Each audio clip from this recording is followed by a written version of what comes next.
নমস্কাৰ বন্ধুসকল, financial insights corner আৰু এটা নতুন ভিডিঅ'লৈ আপোনালোক সকলোকে স্বাগতম জনাইছোঁ।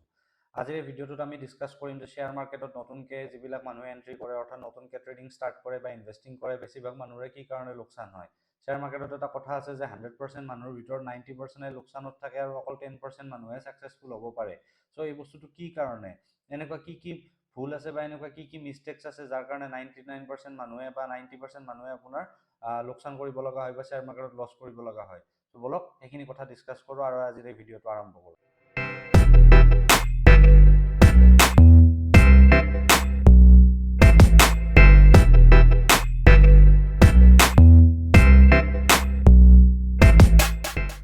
তো আপোনালোকে অলৰেডি গম পাইছে আজি আমি কি কথা ডিছকাছ কৰিম। So' why beginners lose their capital in the trading, অৰ্থাৎ বিগিনাৰসকলে নিজৰ কেপিটেল কি কাৰণে ট্ৰেডিঙত লোকচান কৰে বা যিকোনো ধৰণৰ ট্ৰেডিঙতে বিগিনাৰসকলে যেতিয়া কিছুমান বেছিক বস্তুখিনি শিকি প্ৰাইজ একশ্যন শিকি বা এনালাইচিছখিনি কৰিব জনা হোৱাৰ পিছতো কি কাৰণে তেওঁলোকে লছ চাফাৰ কৰিব লগা হয়। তো তাৰ কাৰণে বিভিন্ন ফেক্টৰ কিছুমান আছে। ট্ৰেডিংটো অকল এনেকুৱা বস্তু নহয় যে অকল টেকনিকেল এনালাইচিছ বা ফাণ্ডামেণ্টেল এনালাইচিছখিনি শিকি ল'লে যে চব মানুহ ট্ৰেডাৰ হ'ব পাৰিব সেনেকুৱাও নহয়। তাত বাহিৰেও আৰু কিছুমান বস্তু থাকে, সাইকোলজি থাকে, ৰিস্ক মেনেজমেণ্ট থাকে। তো সেইবিলাক বস্তু আমি এটা এটাকৈ ডিছকাছ কৰিম। মই আপোনালোকৰ কাৰণে এই ভিডিঅ'টো আজি দুটা পাৰ্টত বনাইছোঁ। অৰ্থাৎ প্ৰথমে আমি জানি ল'ম যে এনেকুৱা কি কাৰণ আছে যাৰ কাৰণে বেছিভাগ বিগিনাৰ্ছে শ্বেয়াৰ মাৰ্কেটত লোকচান কৰে বা ফৰেক্স মাৰ্কেটত হওক বা ক্ৰিপ্ট'কাৰেঞ্চি মাৰ্কেটত বা যিকোনো ধৰণৰ ট্ৰেডিং লাইনৰ যিখিনি মাৰ্কেট আছে সেই মাৰ্কেটত বেছিভাগে কি কাৰণে লোকচান কৰে।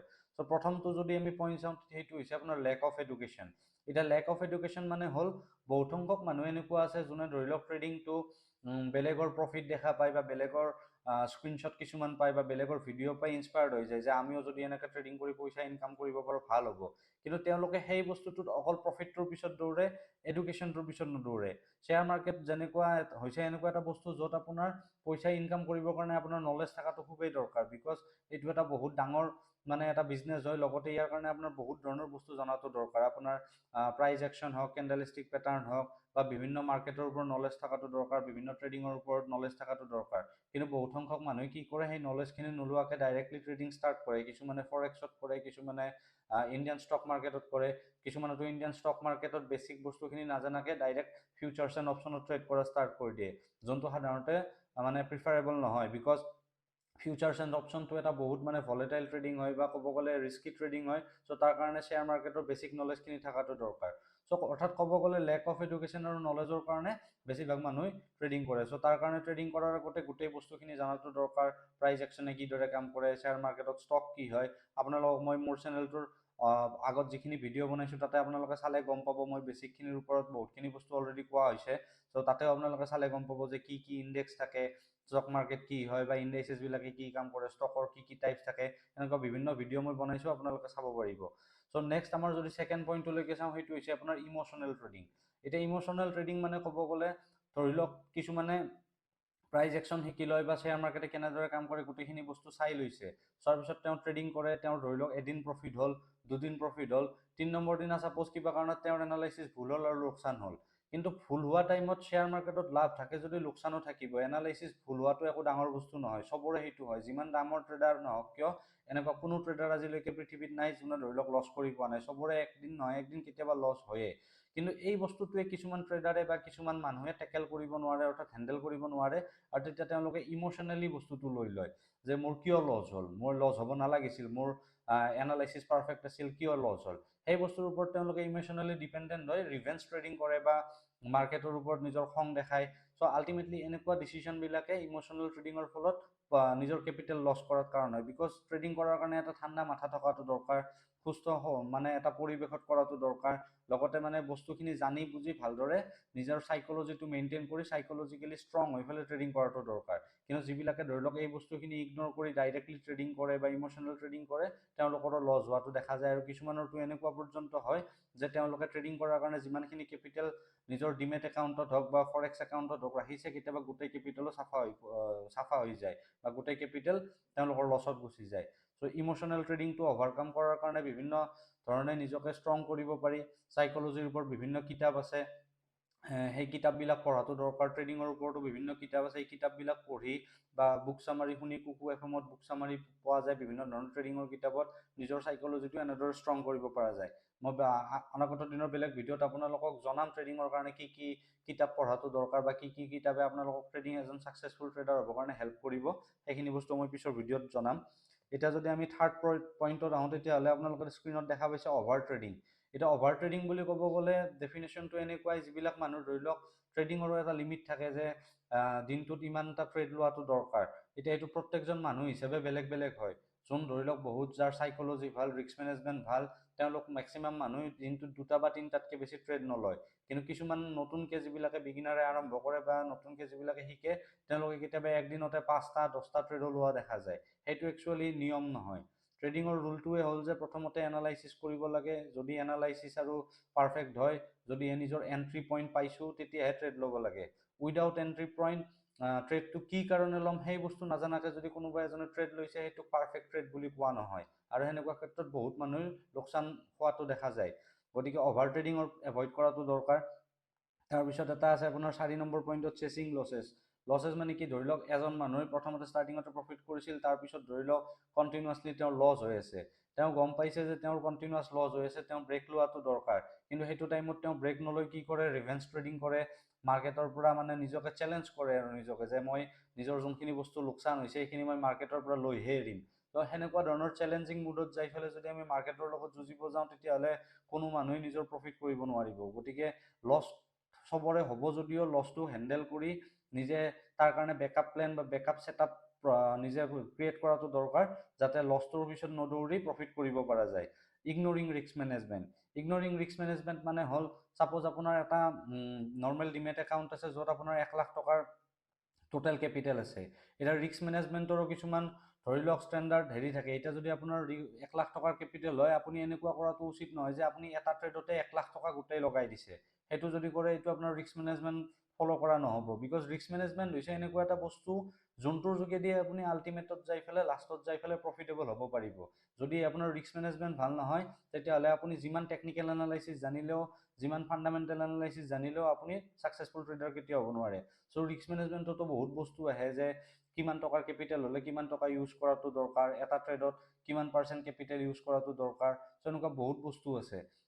যদি ছাপ'জ আপোনাৰ 1 লাখ টকাৰ কেপিটেল হয়, তো মই ছাজেষ্ট কৰোঁ 10%ৰ ওপৰত ৰিস্ক ল'ব নালাগে। এটা ট্ৰেডত 10,000তকৈ ওপৰত আপুনি মানি ইনভেষ্ট কৰিব নালাগে। বিকজ আপোনাৰ যদি সেই 10,000টো কিবা কাৰণত লোকচান হৈও যায়, তথাপিও আপোনাৰ 90,000 টকা থাকিব, যোনটোৱেদি আপোনাৰ সেই 10,000টো আপুনি ভৱিষ্যতে ৰিকভাৰ কৰিব পাৰিব। কিন্তু ছাপ'জ যদি আপোনাৰ অকল 1 লাখ টকাই একাউণ্টত আছে, আপুনি একবাৰতে গোটেই ট্ৰেডত লগাই দিছে, আৰু আপোনাৰ যদি এনালাইচিছ ভুল হয়, লগতে আপোনাৰ যদি মাৰ্কেট আপোনাৰ এগেইনষ্টত গুচি যায়, তেতিয়াহ'লে আপোনাৰ সেই কেপিটেলটো যদি একবাৰ গুচি যায়, তেতিয়াহ'লে আপুনি সেই 1 লাখ টকাটো ৰিকভাৰ কৰাৰ কাৰণে আকৌ আপুনি ডিপজিট কৰিব লাগিব। আৰু এইটো এনেকুৱা এটা প্ৰচেছ যোনটো আপোনাৰ বাৰ বাৰ ৰিপিট হৈ থাকিব। আল্টিমেটলি আপুনি সদায় লোকচানতে থাকিব, প্ৰফিটেবল কোনোদিন হ'ব নোৱাৰিব। চ' সেইকাৰণে ৰিস্ক মেনেজমেণ্ট ফ'ল' কৰাটো বহুত দৰকাৰ। তাৰপিছত আমাৰ আৰু এটা বস্তু আছে, আনৰিয়েলিষ্টিক এক্সপেক্টেশ্যন। চ' আনৰিয়েলিষ্টিক এক্সপেক্টেশ্যন বুলি ক'ব গ'লে, মই আপোনালোক ষ্টাৰ্টিঙতে যেনেকৈ কৈছোঁ যে বহুতৰে স্ক্ৰীনশ্বট দেখি বা ইউটিউবৰ ভিডিঅ' চাই, কোনোবাই গাড়ী লোৱা চাই বা কোনোবাই বস্তু কিনা দেখা পায়, বহুতে মানে আনৰিয়েলিষ্টিক কিছুমান এক্সপেক্টেশ্যন বনাই লয়, যে মই যদি ইয়াতে 1 লাখ টকা দিওঁ, জমা কৰোঁ, তেতিয়াহ'লে মোৰ 5 লাখ হৈ যাব, 10 লাখ হৈ যাব, কম সময়তে মই ধনী হৈ যাব পাৰিম। কিন্তু এনেকুৱা ধৰণে এক্সপেক্টেশ্যন লৈ যদি কোনোবাই ট্ৰেডিঙত আহিছে, তেতিয়াহ'লে মই কওঁ তেওঁলোকৰ কাৰণে এইটো ফিল্ডে নহয়। বিকজ আপোনালোকৰ পইচা হ'ব, 1 লাখ টকাটো 10 লাখ নহ'ব যেনেকুৱা নহয়, এইটো ডেফিনেটলি হ'ব যদি আপুনি গোটেইখিনি বস্তু পাৰফেক্টলি কৰে বা শিকে। কিন্তু তাৰ কাৰণে লাগিব এটা ডিচিপ্লিন ৱে, লগতে আপোনাৰ ছিষ্টেমেটিক এনভাইৰনমেণ্ট, এটা ট্ৰেডিং প্লেন লাগিব, যোনটো আপুনি ডেইলি বেচিছত এক্সিকিউট কৰিব, ডিচিপ্লিন ফ'ল' কৰিব, ৰিস্ক মেনেজমেণ্ট ফ'ল' কৰিব, নিজৰ চাইক'লজি কণ্ট্ৰল কৰিব, লগতে ইম'চনেল কণ্ট্ৰল থাকিব। এই গোটেইবিলাক বস্তু আপোনালোকে যেতিয়া কণ্ট্ৰলত ৰাখি আগবাঢ়িব, তেতিয়াহে আপোনাৰ সেই বস্তুখিনি এটা টাইমত যে ছাকচেছফুল হ'ব, আৰু লগতে আপুনি এজন প্ৰফিটেবল ট্ৰেডাৰ হ'ব পাৰিব। কিন্তু যদি আনৰিয়েলিষ্টিক এক্সপেক্টেশ্যন লৈ ডাইৰেক্ট মাৰ্কেটত এণ্ট্ৰি মাৰে আৰু একেদিনাই প্ৰফিট কৰিম বুলি ভাবি ৰাতৰাত ধনী হোৱাৰ কথা ভাবিছে, তেতিয়াহ'লে এইটো মাৰ্কেটত আপুনি কোনোদিন ছাকচেছফুল বা প্ৰফিটেবল ট্ৰেডাৰ হ'ব নোৱাৰিব। এতিয়া মই আপোনালোকক অলৰেডি ক'লোঁ যে কি কি কাৰণ আছে যাৰ ফলত মেক্সিমাম ট্ৰেডাৰে লোকচান কৰে মাৰ্কেটত বা ট্ৰেডিঙত লোকচান কৰে। এতিয়া কথাটো হ'ল যে লোকচানটো কৰে, আপোনালোকৰ হয়তো যোনে যোনে ট্ৰেডিং শিকিছে বা বৰ্তমানো কৰি আছে, তেওঁলোকৰো হয়তো কিছুমানৰ লোকচান কৰি আছে। চ' তেওঁলোকে এতিয়া সেই লোকচানটোৰ পৰা অভাৰকাম কৰাৰ কি উপায় আছে, সেই বস্তুবিলাক কেনেকৈ হেণ্ডেল কৰিব পাৰি। সো প্ৰথম বস্তুটো হ'ল তাৰ কাৰণে আপোনালোকে এডুকেশ্যন ল'ব লাগিব আৰু নলেজ ল'ব লাগিব গোটেই মাৰ্কেটখনৰ বিষয়ে। অকল যে আপুনি যোনটো মাৰ্কেটত ট্ৰেডিং কৰি আছে বা ইনভেষ্টিং কৰি আছে অকল যে সেইটো মাৰ্কেটৰ বিষয়ে জানিব লাগিব সেইটো নহয়, তাত বাহিৰেও আপুনি বেলেগ মাৰ্কেট বা বেলেগ বস্তুবিলাকৰ বিষয়ে জনাটো দৰকাৰ। তাৰপিছত আপোনাৰ ট্ৰেডিং প্লেন এটা থাকিব লাগিব। ট্ৰেডিং প্লেন কেনেকৈ বনায় তাৰ বিষয়ে মই আপোনালোকক অনাগত দিনত ভিডিঅ' এটা বনাই জনাই দিম যে trading plan, perfect trading plan এটা কেনেকৈ বনাব লাগে। ট্ৰেডিং প্লেন বুলি ক'ব গ'লে বেলেগ একো নহয়, আপুনি নিজৰ কাৰণে এনেকুৱা এটা চিষ্টেমেটিক এনভাইৰনমেণ্ট বনাব লাগিব য'ত আপুনি গম পাব যে মই এইটো পাৰ্টিকুলাৰ চিনাৰিঅ' যদি মাৰ্কেটত ক্ৰিয়েট হয় মই তেতিয়াহে ট্ৰেড ল'ম, বা এনেকুৱা যদি চিনাৰিঅ' মাৰ্কেটত ক্ৰিয়েট হয় তেতিয়াহে মই ট্ৰেড ল'ম। এই বস্তুখিনি যদি আপোনাৰ ট্ৰেডিং প্লেন এটা থাকে, মানে আপুনি মাৰ্কেটৰ ওপৰত ডিপেণ্ডেণ্ট নহয়, আপুনি আগতীয়াকৈ প্লেন কৰি ৰাখিছে যে এনেকুৱা এনেকুৱা চিটুৱেশ্যন হ'লে মই ট্ৰেড ল'ম, সেনেকুৱাকৈ এটা ট্ৰেডিং প্লেন থকাটো বহুত দৰকাৰ। আপুনি এনেই নহয় যে ৰাতিপুৱা 9:15 মাৰ্কেট খুলিছে গ'ল, যিকোনো এটা মাৰ্কেট ওপৰত যোৱা দেখা পায় ডাইৰেক্ট ওপৰত বাই পজিশ্যন লৈ ল'লে, বা মাৰ্কেট যদি তলত যাই আছে তলত যোৱা দেখা পায় আপুনি চেল পজিশ্যন লৈ ল'লে, সেনেকুৱা হিচাপত ট্ৰেডিং কৰিলে সেইটো ট্ৰেডিং বুলি কোৱা নহয়, সেইটো উইদাউট এ ট্ৰেডিং প্লেন সেইটো গেমলিঙত পৰি যাব। চ' ট্ৰেডিং প্লেন থকাটো দৰকাৰ। এনালাইচিছ কৰি পেলাই আপুনি প্ৰত্যেক দিনা নেক্সট দিনা আপুনি কি কৰিব তাৰে প্লেনিংটো আগৰ দিনাই আপুনি তৈয়াৰ কৰি ৰখাটো দৰকাৰ। লগতে প্ৰেক্টিচ পেপাৰ ট্ৰেডিং কৰিব পাৰে আপোনালোকে লছ এভাইড কৰাৰ কাৰণে, যদিহে যিসকলে ধৰি লওক বৰ্তমান ট্ৰেডিং শিকিছে অলপ অলপকৈ কিন্তু তেওঁলোকে ধৰি লওক বৰ্তমান ইনভেষ্ট কৰিব পৰাকৈ হাতত টকা নাই বা পইচা নাই, তেওঁলোকে পেপাৰ ট্ৰেডিং কৰিব পাৰে। পেপাৰ ট্ৰেডিং কৰাৰ কাৰণে বিভিন্ন ধৰণৰ এপ্লিকেশ্যন আছে। যদিহে কোনোবাই অপশ্যন ট্ৰেডিঙৰ বিষয়ে পেপাৰ ট্ৰেডিং কৰিব বিচাৰিছে তেতিয়াহ'লে মই আপোনালোকক এটা এপ্লিকেশ্যনৰ বিষয়ে স্ক্ৰীণত দেখাই দিছোঁ। আপোনালোকৰ এপ্লিকেশ্যনটোৰ নাম হৈছে ফ্ৰণ্ট পেজ বুলি। সেইটো এপ্লিকেশ্যনত আপোনালোকে ডাইৰেক্টলি মানে ট্ৰেডিং কৰিব পাৰিব, পেপাৰ ট্ৰেডিং। মোৰ ইয়াতে একাউণ্ট খোলা আছে, মই যদি লগ ইন ডাইৰেক্ট হৈ যায় মই লগ ইন কৰিয়ে দেখাই দি আছোঁ আপোনালোকক। চ' এইটো আপোনালোকে ৱেবছাইটটো দেখা পাইছে ফ্ৰণ্ট পেজ বুলি। এইটো ৱেবছাইটত যায় আপোনালোকে মোবাইল এপো আছে এওঁলোকৰ আৰু ৱেবছাইটতো কৰিব পাৰিব। লগ ইন কৰি ল'লে হ'ল simply mobile number the. Log in কৰাৰ পিছত আপোনালোকে ইয়াতে ফিউচাৰ্ছ এণ্ড অপশ্যনছত হওক বা ইণ্ট্ৰাডেত হওক দুইটাতে আপোনালোকে পেপাৰ ট্ৰেডিং কৰিব পাৰিব। চ' পেপাৰ ট্ৰেডিং কৰাটো বিগিনাৰসকলৰ কাৰণে দৰকাৰী, বিকজ পেপাৰ ট্ৰেডিঙৰ থ্ৰুদি তেওঁলোকে নিজৰ মানে এনালাইচিছবিলাক পাৰফেক্ট হৈ আছে নে নাই সেইটোও গম পাব, লগতে ৰিস্ক মেনেজমেণ্ট আৰু লগতে আন বাকী যিবিলাক বস্তু আছে সেইবিলাকৰ বিষয়ে তেওঁলোকে ইজিলি মানে প্ৰেক্টিচ কৰিব পাৰিব। চ' তাৰপিছত আমি যদি চাওঁ start small and gradually increase risk, মানে আপোনালোকে ক'ব গ'লে যদি আপুনি ৰিস্কটো মেনেজ কৰিব লাগে ৰিস্কটো লাহে লাহে বঢ়ালে হ'ল। আপোনালোকে এনেকুৱা নহয় যে 1 লাখ টকাৰ আছে ষ্টাৰ্টিঙতে আপোনালোকে গোটেই লগাই দিছে। আপোনালোকে যদি প্ৰফিটেবল হৈ আছে তেতিয়াহ'লে লাহে লাহে ৰিস্কটো বঢ়া। এনেকুৱা নহয় যে প্ৰথম দিনা প্ৰফিট হৈছে আপোনাৰ 10,000 টকাৰ, নেক্সট দিনা আপুনি কনফিডেঞ্চত আহি আগৰ দিনা যিমান এমাউণ্টৰ ট্ৰেড লৈছিল তাৰে দুগুণ এমাউণ্টৰ ট্ৰেড লৈ ল'লে, সেনেকুৱা হ'লে এইটো ৰিস্ক মেনেজমেণ্টৰ ভায়লেশ্যন হ'ব। চ' আপোনালোকে যোনটো ষ্ট্ৰাকচাৰ ফ'ল' কৰি আছে, যোনটো ৰিস্ক মেনেজমেণ্ট মডিউল আপোনালোকে ফ'ল' কৰি আছে সেই প্লেনটোতে ষ্টিক হৈ থকাটো দৰকাৰ, যেতিয়ালৈকে আপোনালোকে কনচিষ্টেণ্টলি এটলিষ্ট 1 মাহ 2 মাহ বা 3 মাহলৈকে কণ্টিনিউৱাছ প্ৰফিট নকৰে। আদাৰৱাইজ আপোনাৰ যদি মাহটোত 5 দিন প্ৰফিট হয় বাকী কেইদিন আপোনাৰ লোকচান হ'ব আৰু আপোনালোকৰ অভাৰঅল মাহটোত মানে লোকচানত থকা দেখা যাব। লগতে ইম'শ্যন মেনেজ কৰাটো বহুত দৰকাৰ। ইম'শ্যনেল মানে আপোনালোকৰ খং হওক বা আপোনাৰ যিবিলাক ট্ৰেডিঙৰ টাইমত আপোনালোকৰ বিভিন্ন ধৰণৰ আমাৰ এনজাইটি বা আপোনাৰ খং ৰিভেঞ্জ লোৱা টাইপৰ যিবিলাক ইম'শ্যন আহে যেতিয়া আপোনাৰ লছ হয়, সেই বস্তুখিনি লছৰ টাইমত কণ্ট্ৰল কৰাটো দৰকাৰ। বিকজ ট্ৰেডিং হৈছে এনেকুৱা এটা বস্তু য'ত আপোনাৰ প্ৰফিট হ'ব লগতে লোকচানো হ'ব। গতিকে প্ৰফিটৰ টাইমত আপুনি হেপী হৈছে, লোকচানৰ টাইমত আপুনি খং কৰি অভাৰ ট্ৰেডিং কৰি বা বিভিন্ন ধৰণৰ উল্টা পুল্টা কাম কৰি সেইটো টাইমত কোনো ধৰণে ছাকচেছফুল হ'ব নোৱাৰে। চ' প্ৰফিট হোৱাৰ টাইমতো নিউট্ৰেল থাকিব লাগিব, লছ হোৱাৰ টাইমতো নিউট্ৰেল থাকি পেলাই নেক্সট ট্ৰেড কেনেকৈ ল'ব কি ল'ব সেইটোৰ বিষয়ে ডিচিশ্যন ল'বৰ কাৰণে এটা স্থিৰ মাইণ্ডছেট লাগিব, অৰ্থাৎ মানে ষ্টেটিক মাইণ্ডছেট লাগিব।